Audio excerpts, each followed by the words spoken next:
Hey, it's the Chief with Bonding with Board Games, and I have Greg Schmidtkins, Judd Vance with HAMTAG. HAMTAG! All right, and Greg, what is our topic? Okay, our topic today is the top 5 overrated war games. Now, we've thrown this around, do we really want to do this? Are we just going to set some people? So I said, let me start, because I can explain the criteria I used for it, and it's not that this game is bad and this game is good. What I did is I looked on the ratings out on Board Game Geek for under the War Games category. Now, even that is subject to discussion, of course, but there's over 7,700 board games that are listed as war games on that database.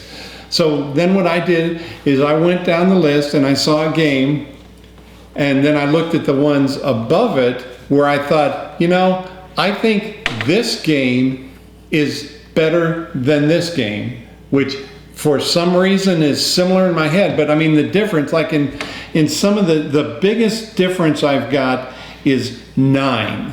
That there's a game rated 9 spaces higher, which is less than 0.1% higher, that I think so overrated isn't like the kiss of death. It just said I think there's something a little better that brings something I want a little better. So that's the criteria I used for deciding what's an overrated war game. And so I'll go ahead and start. And my number 5 overrated war game is Successors.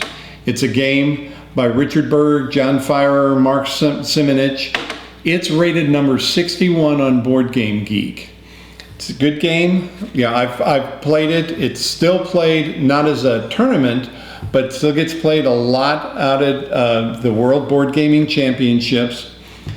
The part I don't like about the game is the times I have been taught and played it, there are some parts of the game that are, I'll call it deterministic. It's like you have to use that card to do that. You can't do the optional things on the card. You have to use the card to do that, or you're going to break the game. I don't know if it really would break the game, but I've been taught enough that it would. So that makes playing the game less enjoyable than the game that's just 2 spots underneath it, Europe engulfed. I enjoy, Europe engulfed, it's the same kind of thing. It's, instead of the entire, Alexander's empire, it's all of the European front of World War II. But you can do the things you want to do. If you don't want to take Italy out of the war, you can do it. If you want to try to defeat the Russian army without going after the oil producing centers, you can do it. You may or may not succeed, but there's nothing in the game that predetermines this is what you have to do. So that's why, for me, the most overrated game, and I don't know if they did it the same way, is Successors is overrated compared to Europe engulfed. All right, I did it a little bit different. I wasn't sure how I was going to go about this as well, because I didn't want it to just be, it's not just what I think is a bad war game. So I wanted to think, how could I do this? So part of the way I approached this was, there are a lot of games, there's a lot of non-war gamers that they only know these high-profile, quote-unquote, war games. And to a certain extent, those sometimes give the hobby a bad name to non-war gamers a little bit. So this is a little convoluted, but I'm going to show you Diplomacy is my number 5. Diplomacy has done a great job coming in way back in 57, 58? Rings a bell. The open nature, I like the open nature of, hey, there's very little things you can do and you've got to do some networking behind there. And I think it led to other things, but a lot of people, that's all they know of, oh, that's a war game. And I say, not really, it's overrated as a war game. A lot of people went to it for that reason. It's a cutthroat, it's a friend killer is what I hear. So that is kind of how my criteria is going to be here. Diplomacy number 5, overrated as a war game. Okay. Your favorite? You love this? Did I offend That's you? the only game I've ever given a 1 rating to. I rate other games 1.1, so there's a distinction, so you know it's worse than all. Oh, I hate that game with the heat of 1,000 I think suns. it opened the door for open negotiation, which can, and it's in a brutal way, but it opened the door for it. So I give it total caveat and love for that. But you won't see it on my list. I might hate it, but I didn't want to go with these are 5 games I hate. No. I did look, like Greg, at the BGG Wargame rankings. It's really about the only best, really well listed ranking system we have, good or bad. I went with Wargame ranking. Some people don't know this. If you look at a game, you'll see a Wargame rank and a board game rank. The board game rank uses what's called the Bayesian system. When a game gets 30 ratings, they flood it with a whole bunch of imaginary 5s, and it basically levels everything to 5. So to overcome that, you have to have a lot of high ratings, so it takes popularity. The way I say it, if you were doing music, Justin Bieber would be higher than Miles Davis, which is an ultimate fail to me.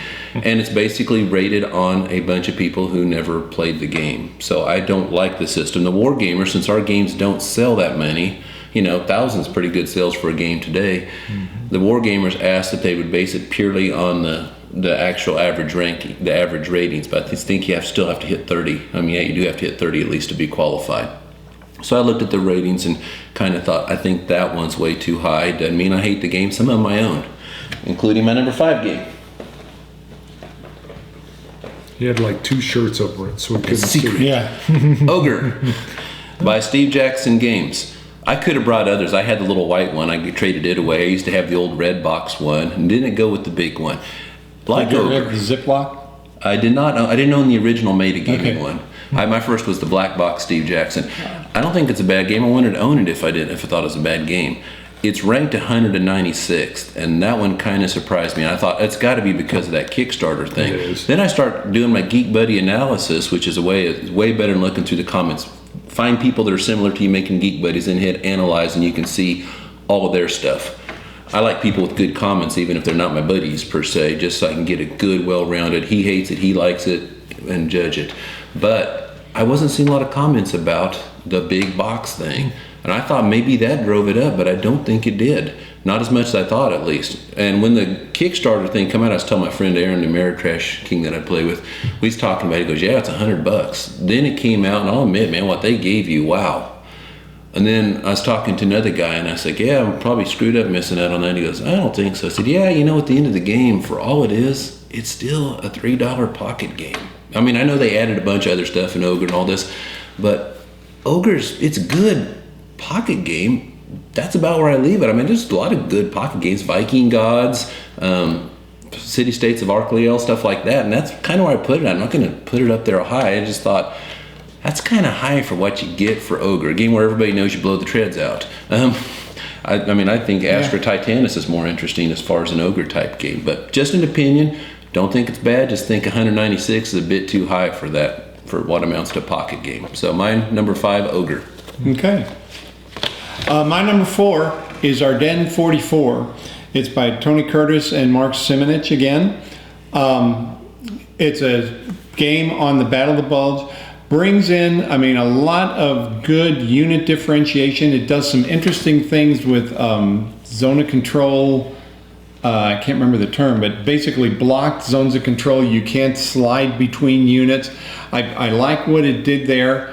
The only problem, it's right now 37 on the list. The only problem with it is I am not a big bulge player, and it's a little long for what I want to play. Yeah, I can't play a bulge game that long. And so the one that is rated lower is Breakout Normandy. Breakout Normandy is more in the sweet spot for, you know, the Normandy battle. Doesn't have the same kind of unit differentiation, but for that scale of battle, Normandy versus Battle of the Bulge, I like the tempo of the game better. So that's the only reason. So that's why I think Ardennes 44 is overrated, just because of the tempo. All right, my number 4 is D-Day Dice. There's a big Kickstarter flash. Made a lot of money, had a lot of very nice quality bits, had some real nice extended stretch goals, and it billed it as more than just a solitaire dice rolling game. And it's just a solitaire dice playing game. If we're all playing it together, what you're doing has nothing to do with Omni. It's just this group Multiplayer solitaire. Yeah, and You can't trade stuff between guys. Yeah. That's the way you survive. That's why when I play it solitaire, it's with 3 squads. There you go, and that would be good. And it had a lot of beautiful chrome on it, but it wasn't something I wanted to sit down and play alone, and it came up real lackluster when I played it with other people. And so for me, it looks great, but it just, and you don't see it being played anymore, really. Right. Do you see it anywhere? So I mean, every once in a while, I will break it out. I will play through 4 or 5 missions on how, again, I usually play with 3 squads to see if I can finish the 4 or 5 missions. And,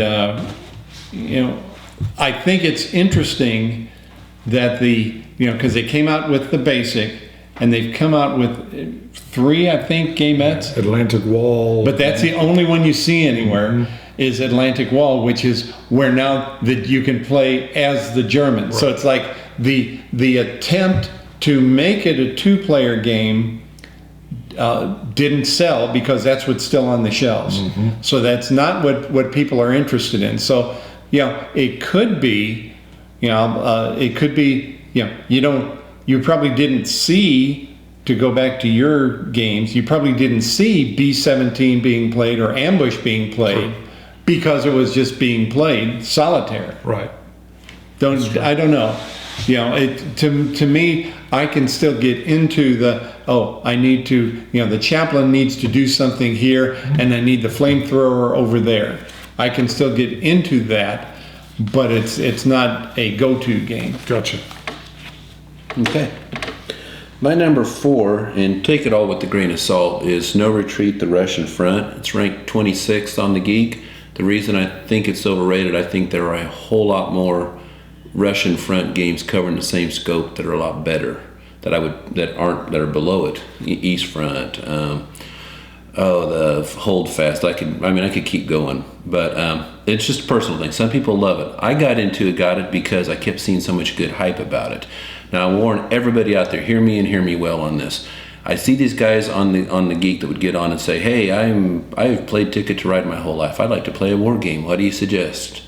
Play No Retreat, The Russian Front. It only has 50 counters. It's not a beginner game. 24 pages of rules, chock full of exceptions. It is not that game. Counters do not equal complexity. Ease them into it. When I saw that, I kept thinking, this is like Memoir Hard. I just skimmed the rules and started playing. I was playing on Vassal. And it was just a mess because of all the exceptions. Now, when I was at BGG Con, one of the guys said, the GMT version sucks. Get the victory point game. It's just too messed up in the rule book. I don't know. I would like to try the VPG version out. But I was like, hey, just a cursory read a memoir, and I can kind of figure it out as I go. I treated this game as such, and by the time I realized it wasn't that, I was into my second game and just so completely aggravated, I was done with it. Traded it off. Now, so that's what I said, take it with a grain of salt. Some people love it. The thing that kind of bugs me is the designer said he didn't want a lot of counters. He didn't like stacks of counters. I get that. I hate stacks of half-inch counters, but that's why I have tweezers. If you want a game without a lot of counters, East Front's really not for you. You can't help but have a lot in it. And it felt like too much chess going on. You have to set your Soviet units up just so. And the Soviet commanders, most of them were dead and replaced with duds. They weren't that smart. That's kind of the impression I got off of it. So it just didn't have that, and too small a map, and for what it was trying to be, it just didn't feel right. That's my opinion. A lot of people love this game. It won awards. The designer's great about supporting it, but I've played a whole lot better East Front games. This is my first one, but the others I've played since then I've enjoyed a lot more, even if they were more difficult. So okay. I don't know if it's overrated or not, just my take. This is a trick question. So it sounded like what you said is that to accurately represent an East Front game, there needs to be a certain amount of piece density. I don't know. You can, because I'll give block games a break because you can't fit too many in a space. But I don't know, 50 counters on a big map, I don't know, it just didn't seem right. That's funny arguments about how can you not have a whole, you've played the Dark Valley, tons of counters in that thing. Right. Even the Avalon Hill one had quite a few counters, and it just seems like this really isn't your front. Oh, it was just, the one I was going to bring up was Holdfast, which it's one doesn't block. have, block games is hard to fit, Well, they tried that in Bobby Lee and it doesn't work when you're trying to fit 14 blocks in it. That's why Europe and Golf has a double-sized map, is so they can, so pieces representative of the horde can fit. I'll put it that way. Anyway, but like I said, I don't know. Check it out for yourself. Try it out. You might love it. A lot of people do. Okay, my number 3 is Hammer of the Scots. Hammer of the Scots is a block game. It's ranked number 34. I do not have a lot of experience with it, but my experience with it led me to the part of that game that I did not enjoy was the randomness. It just seemed like there was a lot of random things going on with your leaders and blocks that you couldn't plan anything because it was having random things happen that you can that this might happen at any time, but it just seemed like anything could happen at any time. And the game that I think it's rated better than that it should not be is Labyrinth, the War on Terror. It's cards, so there's random things going on there. It's resolved with dice, so there's random things going on. There's 2 different ways of using the Islamist player uses dice differently from the way the West player, the U.S. player plays, but it's randomness from a limited list of things that can happen instead of just anything could happen. So to me, I think Hammer of the Scots is overrated. I didn't have it on mine, but I see your number list says 34. I would agree at 34 overrated on a different reason. I think Julius Caesar, Texas Glory, probably Liberty, I think they all do the Hammer of the Scots system better than Hammer. Hammer seemed too much seaminess, like it chokes up at that narrow point. Okay. And I think those other games that use that same system do it all better. But they're all rated lower, and that's always shocked me, especially Julius Caesar. Okay. My number 3 is Fortress America. It was reprinted by Fantasy Flight, used to be a Hasbro game, and I admit I even jumped on board, and that's just an old Ameritrash game. It has its point. I think I'll probably try to play it with my son, but I got it probably for the wrong reason. I think it was a little bit overrated, and I would say the sales even showed that, because within 6 months to a year, I think it was really heavily discounted. Is that the one where 3 sides are attacking America? Yes. You mean the original or the reprint? Well, the reprint was Fantasy Flights. Yeah, is that the one that was discounted, you're saying? Yes. Yeah, you could get it easy. It's because they took Kansas City off the map. And I'll just say that when I go, one of the conventions I go to, we talked about this in one of our earlier videos, once a year in February, right now it is of all the conventions that are held in Atlanta over President's Day weekend, it's one of the best. It's we go to JerkCon, and JerkCon, you can find out about it on the Days of Wonder website. It's publicized there every year as it comes up, coming in February.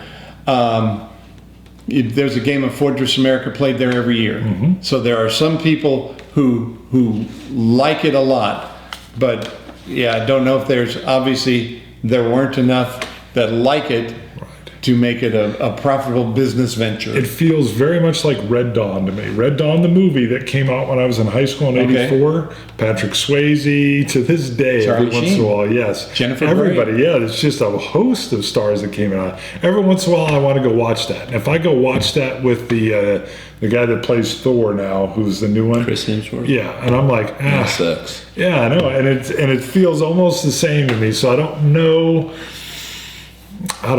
Okay. It's just slightly overrated for me. I own it. I like it. I'm glad I own Very it. overrated. Take Kansas City off. Yeah. Kansas City got pulled off the map. Come on, Middle America. Okay, my number 3. There's going to be a lot of people saying amen. Greg, please look the other way. Twilight Struggle. You can't get much more overrated than number 1. 2 reasons. The first, I don't think it's a war game. I know that discussion, what is and what is not a war game. When going to actual war immediately ends the game and you lose, that pretty much tells me not a war game. Cold War game, so is KGB versus CIA in 1955. I don't think either one of them are. A great game. I own this. I'm not getting rid of it. I did throw it on the trade block to see if I could get Queen's Gambit out of a multi-deal, and people wrote me like crazy, and it's like, no. Great game. I mean, it's fun. But the other thing, and this is the personal thing with me, is, and I don't think a lot of folks would probably agree with this. Okay, I have like 15 card-driven games, the Herman system I call it. I rated this 13th, and I think I gave it a 7 or an 8 rating. I like it. It's that the others are all better. The only ones I put lower than it's World War II Barbarossa to Berlin, only because it's so overly scripted, and Lincoln's War because it's a complete train wreck. But all the others were better, and the reason they're better is because I played Shifting Sands. I won my second game. I played a lot of these. Like second, third game, I kind of got a feel. If I play Greg 10 games, I'm getting killed 10 times. And it's really, I've seen more than all the others, how much have you memorized the deck and their interaction? So it's kind of hard to play because I got to find somebody who's about, I know you get better by playing people better, but I don't think I'd ever get better because the game would be over so quickly. I had to find somebody in my ballpark, and that's hard, where I can get somebody up to speed on Washington's War pretty quickly to make it competitive. They do have the app coming. No, thank you. I don't have a smartphone. I have a dumb phone. Sorry. If you could have a rotodialer on it, I would have them on mine. But it's just that all the other card-driven games, I think, do it better. It has some cool ideas. A space race is a really cool idea. And I don't think it's a war game, so that's kind of why I have it, and it's number 1. So I think it's overrated, but it's a great game. So I beat out Puerto Rico. It'll always be close to my heart for that. Yeah, I love it. I love it that the thing I loved about it was that it knocked Agricola and Puerto Rico and all those Eurogamies off. Overrated game. Sorry, you've just heard a couple. I also think it's overrated on what they call the depth, complexity, weight thing, and I think it's because the Eurogamers see this and they go, "Oh my goodness, this is so difficult," and all the wargamers look and say, "This is easy." But because there's so many Eurogamers who get into it by this, they have cranked up the number to where it's like for the people on. And I was like, dude. Try for the people, you'll blow your brain. But I like the snowball effect it had, though, as people realized this game or this system really imparted the feel of the Cold War struggle. Mm-hmm. By the way, there's war in that title, is all I'm saying. Does that make it a war game? You taught me 1955 espionage. But no, it's I'm with you. I want to hold on to it. Like when I teach my kids in history in a few years here about the Cold War. Hey, this is a great way to learn it. It is. So it is. No disrespect. I just think it's overrated at 1. I'm just teasing. I got worse ones coming. I just want to say I think both of your comments are totally valid. Okay. Yeah. Of all the card-driven games, that one is, in my opinion, the most sensitive to knowing the deck. I mean, it helps if you know the deck in Labyrinth. It helps if you know the deck in 1989, but that one is the most sensitive to it. And is it a war game or is it not a war game? That discussion is going to be around forever. The great one said that's like trying to define the Almighty. I thought that's a pretty cool way of. I can tell you, I learned to hate de Gaulle based on this game. I did not know some things about de Gaulle. That's one of the most obvious ones. At the beginning, first time I played this in Bubs, I'm sticking stuff in France, and all of a sudden he throws de Gaulle on me. It's like, that's a mistake you won't make twice. There's a lot of that, or spending time as an American player, spending time putting points in Japan, and then it's like, this does nothing. Yeah, just all the things you learn, and you're right to learn it. Even if we played 10 games, what are the odds against an experienced player and an inexperienced player? What is the odds that the inexperienced player is going to see any of the cards from the later war deck? Mm-hmm. Yeah. So if he ever gets to there, then it's going to be another X number of games before he gets competitive. You're right. Those are both valid concerns. Okay, my number 2 is Star Wars: The X-Wing Miniatures game. It's rated number 18 as a war game. And I'm sure that a lot of this is just because I'm not a miniatures player. You know, a lot of, I'm not saying this one specifically, but a lot of miniatures games boil down to move close and roll well. You know, that there's not really, you know, you guys talk about the idea of how Band of Brothers encourages realistic tactics of, you know, engage in the front, attack on the flank, things like that. You know, most miniatures games just end up being, you know, oh, I'm going to move right in on you, hurry up and take your shot, because then I'm going to roll and I'm going to have a better shot at you. And that's why, you know, that's rated number 18, and the ASL starter kit is rated number 26. You know, again, in the sense we're talking, that's only a difference of 8. We're talking about 0.1% difference on the War Games database. But, you know, the Advanced Squad Leader Starter Kit will teach you, and that's just the starter kit number 1, will teach you, you know, about firepower, about maneuver, about victory conditions, about, you know, so many things about it. To me, it is just a much better war game than, you know, the Star Wars miniatures. The times I've only played it once, but I've seen it played a lot, and, you know, it's like the what you are learning there is how to read the characteristics of your ship, rather than, you know, anything that happens out on the board. So for me, number 2, overrated, the Star Wars X-Wings miniatures game. Yeah, I kind of always thought of it more as Ameritrash, but I think if you took Star Wars off of it, it would be 318th or whatever. It's because it's Wings of War, Could be. which you could have miniatures, and it's I like the theme, but it's really not that much there compared to Wings of War to merit that huge of a number. Yeah, this almost made my list as well, but I love Star Wars, so it didn't, because I'm with you though. Now, it cracks me up all the, you know, because I'm an engineer that could. And I'm a Star Trek guy, so. I like that too. I like Star Trek as well. What always amuses me, barrel rolls and stuff Attack like that, wing? but they did do it in Star Wars, even though you can't do that in outer space. Attack Wing, have you played the, no, I know it's supposed to be capital ships. All right. I like this series of games, but it seemed like it almost became faddish. So my number 2 is the coin series, Volko Ruhnke's coin series. That being said, I want him to do one in space. Okay, that's how. I don't know why. 5, yeah, I don't know. I just do one in space. I have this picture of him being able to make his, because he doesn't have to follow a historical rules-based deal. I picture this infinite perfection with space. And I think it would be cool in space. So here I am saying that it's faddish. But you would need to, yeah, that would be the ultimate fanboy game. Yes, I know, that's exactly. So I'm trying to figure out, because one of the things that makes the counterinsurgency games, just for those who, the ones that are out now, Andean Abyss, Cuba Libre, Distant Plain, Fire in the Lake, there's more coming on the American Revolution, the Gallic Wars, there's several more coming. But the thing that makes them work is the asymmetric victory conditions, asymmetric powers. Think Star Wars. The Rebel Alliance, the Hutts are the power That's money a risk movers. game, isn't it? Well, and then you got maybe Jedis or whatever, and then you've got the Empire. Okay, but if you want to make that work, what you need to do is take it into the Dune universe. There you go, and you could have the first 6-player coin game. See, and now this is what I'm talking about. So I don't think they'll get those licenses. Maybe they will. But there's some things there. But this tells me I'm my own fault here, which is why this one landed at 2 for me, because I believe it's somewhat faddish and overrated. But I want more. Yeah.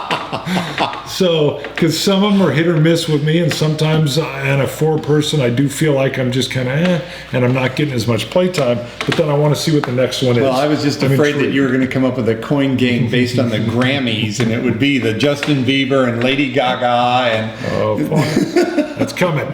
Babylon coming. 5. 4 Yeah. ambassadors, 4 agendas. See, there Fit you go. perfect. There you go. So throw it into space, sir. Throw it into space. Let me see the old Revolutionary War. So it's a little bit faddish, which is why I'm saying it's a little overrated. But I like that it's new, it's fresh, it's different. But that's why it's number 2. Buddy of mine said something really funny about it. He said GMT has a giant coin hammer, and they're seeing nails everywhere. I guarantee it'll keep selling, and they're fitting niches. Now, I've made wisecracks about the day we'll see coin Barbarossa and coin Civil War, even though they're not counterinsurgencies. 4 goals, 4 sides. Okay. My number 2 is Combat Commander Europe, which is rated number 6. Reason I have it there is because I can name 6 tactical systems I think are better. A lot of guys I know have it and something else. ASL and this, Band of Brothers and this. And the thing I keep saying is, I get it. I have Memoir and Band of Brothers. When I want to have plastic and be awesome, that's what Memoir's for. When I want to be realistic, I play the other game and I can't. How can this thing be ahead of those others? ASL is way better. Conflict of Heroes way better. Band of Brothers way better. All better. But and not all of them. Advanced Brook System, cheap rip off of ASL. So no, I didn't think it was, but. I just get amazed at how high this thing is. Now, I said something about something I'd heard about this game, buddy of mine said, I think he kind of nailed it, was it seems like he wanted to take the chaos of Upfront and implement it onto the squad leader system. I think I was the one who said that. Actually, my buddy Sean, I played Okay, with, but you yeah, might have because I've said that too. Oh, okay. This is, Combat Okay. Commander is ASL meets Upfront. Yeah, and I think they do chaos well. Not as good as Upfront, but it does it exceptional, but it's really good. As a tactical game, it's an epic fail. Before I played it, my friend Aaron had played it, and he likes it. And he said, well, there's a couple of quirky things. I thought, what was it when I went to play it? And then when I got in, I go, oh, I know what it was, because I'd seen it.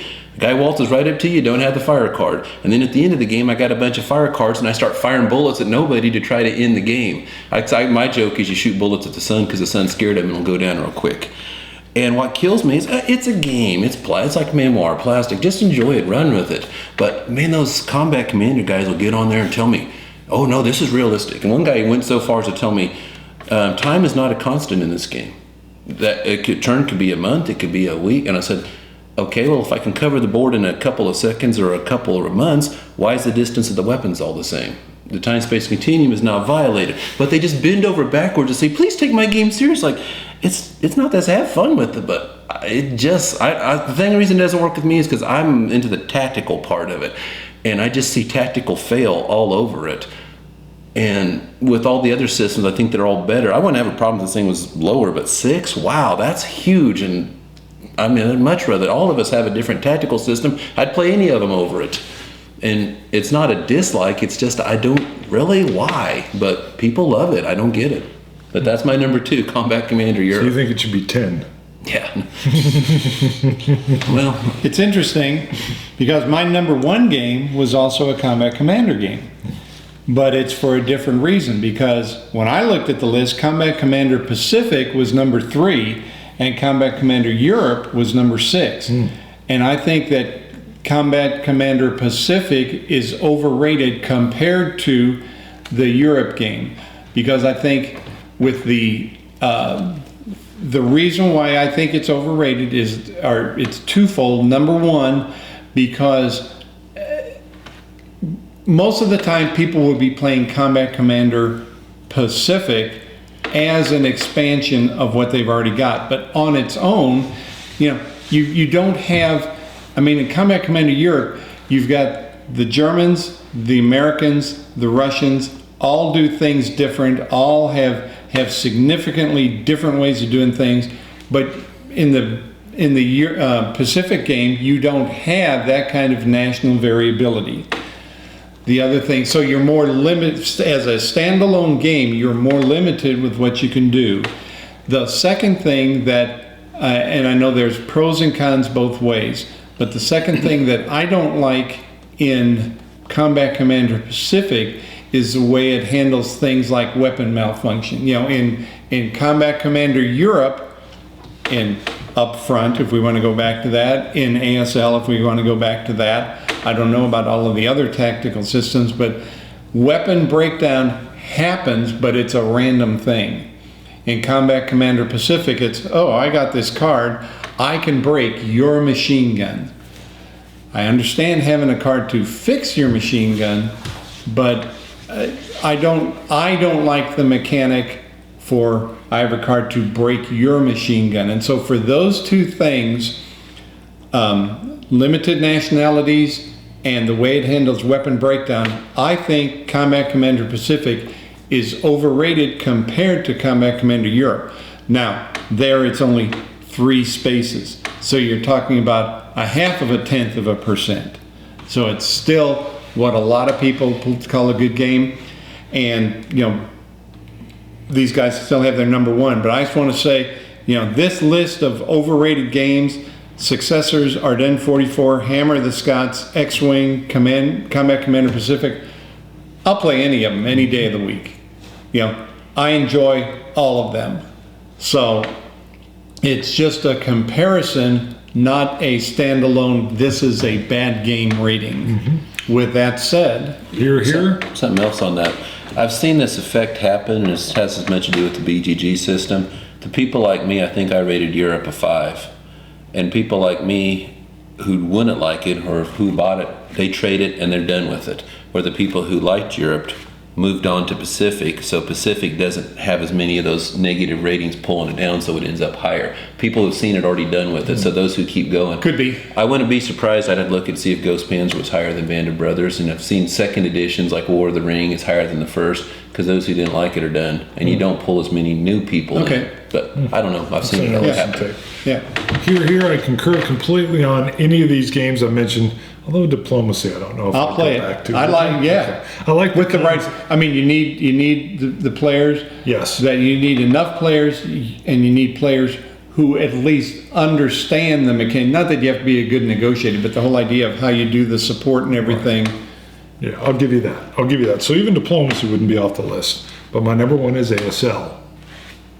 I mean this way. That's all right. I know, just teasing. Everybody has their own style. My deal with ASL, first of all, love the whole tactical level, but the barrier of entry was just, it ended up being too high for me.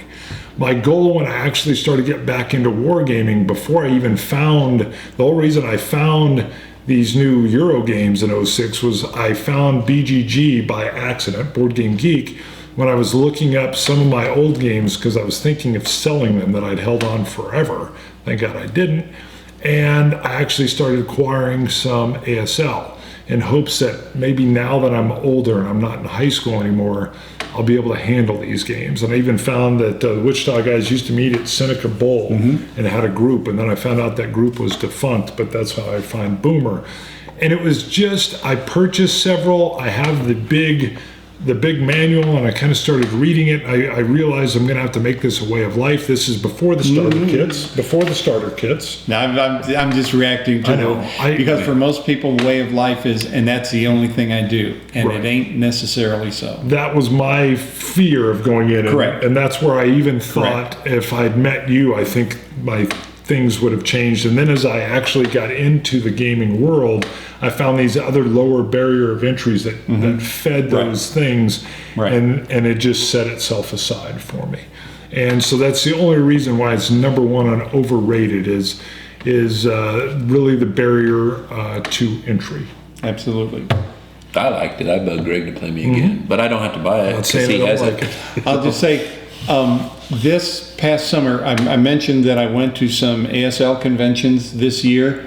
And so actually before I went down there, I reread the entire rule book. Hadn't done it for a while. And I found several pages of things. Did you know that this worked like this? When we drove from here in Wichita, 5 of us drove down to Austin for the ASL convention. And part of that trip was reading through this list of things. Did you know that the rules said this? And because we've been playing a very simple thing. When a squad captures people as prisoners, you can deploy, become 2 half squads so that you can cover more ground. But we always played that you could only do that as soon as you captured the guy. That was a make the decision now or you can't. But the rules say you can do that anytime. You could do it in the middle of a close combat. We didn't know that. And there were pages of these things that even though we play the game, like I said, I play it at least a couple times a year. We play it and, oh, I forgot this was in the rules. We read them back in the day. Mm-hmm. So yeah, absolutely. That's another valid point to make about ASL. You've got to have somebody teach it to you is the best way to learn it. And even though it's not the way of life, you have to spend some time getting proficient at it. And a question at some of these conventions, especially the ASL ones, are you seeing younger players still coming in, or is it aging itself out? Yeah. There's younger ones. I'm trying to think. The one in Kansas City, I know they have a separate. Well, both of them had separate venues just for people playing the starter kit, and there were still young players. I mean, it wasn't just the old coots. Because that's a lot of folks say wargaming in general. They think I think it's alive and well and it's strong and it's vibrant. Kickstarter has been good on that. Mm-hmm. GMT's great with their P500. Do you guys think there's been any waning in the wargame hobby? As far as kicking games out, no, they're coming out fast. As far as the age of the gamers, I'm not sure. I think the average age is getting older. And I guess I kind of feel like, in a sense, I see pieces of the war game genre where what you said about coin applies. Mm-hmm. It's like, oh, we've got this game. Let's put out 5 more games like it. There are some people who will buy anything on Kickstarter. Mm-hmm. And if there's 5 more games there, oh, I'll order 5 more games because I know I can get it and sell it second market and sell my second copy second market and all that stuff. So they will continue to be produced, but I'm not sure that all of those things, and coin is far from the only example, and I'm not even saying that it happens there, but where the same game gets produced over and over again, I think that ends up diluting the pool of war gamers. There aren't a lot of people. If somebody brings out Andean Abyss or Cuba Libre or Distant Plain or Fire in the Lake, I can sit down and I can say, sure, I'll play any of those. But there aren't a lot of people that can do that. Mm-hmm. This is the only one I know how to play. So I think that will dilute the number of people that are there to play. Same thing with the tactical series. Could I pick up, we have played Conflict of Heroes. I don't know if I've ever played Band of Brothers, but I'm sure it's just like, you said, you recognize pieces mm-hmm. in Squad Leader. I'm sure I would recognize the pieces there. Mm-hmm. But, is anybody, as people become polarized, there will be less crossover and there will be fewer gamers for any one particular thing. Yeah, it's interesting because I see as the gaming hobby grows exponentially, I think that niche of wargamers kind of gets exposed and maybe grows along with it. But I then see us aging out sometimes. At BGG, I go into the board game room and it is mostly people 40s and up that are in there playing the game, not exclusively, but mostly. Whereas if I wander into some other areas, I'm seeing hot gaming area. Yeah, I'm seeing a lot of women and younger people and groups of 20-somethings running around with balloons tied to them, and I'm thinking, interesting. And so I just don't know, and I know you've got a greater perspective on that, especially even with WBC. Different. So I love what they do with the kids at WBC. Mm-hmm. I think that's huge. Mm-hmm. They do a junior gaming area and junior tournaments, mm-hmm. and they really foster a lot of them. When they leave the junior area, they become whatever you want to call it, they're credible adult gamers. Completely right. Yeah. Your number one I game. got my number one. I'm sorry. Okay. Sorry, I should My have. number one game is Fire in the Lake. Let me be real clear. I bet that hurts. I stepped over you. Didn't I? I stepped over you with my number one, didn't I? Oh, I don't know. Yeah, I think I did. Sorry. No. I want to be clear on a couple of things. First, if you were to make a list of the Hall of Fame games that changed wargaming, Storm over Ardennes, We the People, Squad Leader, Andy and Abyss deserves a place on it. Volko Ruhnke is a brilliant designer. If you don't believe me, try Wilderness War.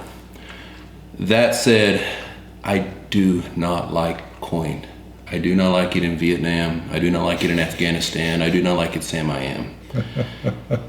How long did you take to work that one out? And I almost ruined it with my whole open discussion there. Sorry, go ahead. Anyway, I've won every time I played, which hasn't been much. I don't think it's that tough, but I take no joy in winning it. It's a personal thing, so don't put any stock in that. Now, some people out there will be saying, do you know who else's name's on that? Yes, I do. And I do remember that I said he can make Monopoly awesome. So it's mea culpa time. Here we go. Anytime I talk of the top 10 men in history, be it George Washington, Mark Herman, or Mr. T, or the others, I have been guilty of irrational exuberance, and that was one of those kinds. Now, can he make coin better? Yes. Better than it will ever be? Yes, that's what he does. He's like a dinosaur. He makes it all better. I rated Cuba Libre 1.1. I rated this a 6. It was just a meh. But the reason this game is here is because it's ranked 18th on BGG. That's okay. The problem is that it's the highest rated Mark Herman game on BGG. And in the words of Jackie Childs, my children, that is outrageous, egregious, preposterous. Think about it. The man who gave us Gulf Strike. Seinfeld. Oh, sorry. Yeah. We the people, for the people, all these games. And this is the mountaintop. Really. No. That would be like saying, Mark Herman's the greatest chef of all time, and the best thing he ever made was when Chef Volko made this halibut dish that was incredible, and Chef Mark brought some side of tartar sauce. If you said that kind of thing to somebody 200 years ago and insulted their honor, there'd be pistols at dawn.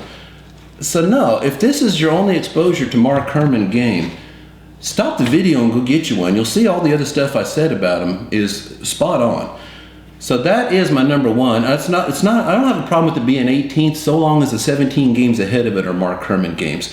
If you believe it's the best Mark Herman game, that's great. It's your opinion. But I'm going to put as much credibility in your opinion as somebody who says, the best Spielberg. No. The Don't best go there. Spielberg. No. You're just going to upset our audience. The best Spielberg movie is Hook. I mean, that's kind of a comparison. So go try some Mark Herman games. You'll be blown away. Hook was good. Oh, you know what? Mark Herman and Spielberg have in common? What is it? Both made masterpieces called Empire of the Sun. Anyway, my number one game, I don't hate it. It was just a far cry from what he's used to turning out. Here's the best part. I forgot you even had a turn to go, and it must have been killing you when I went on, and you must have, because you were ready to trip.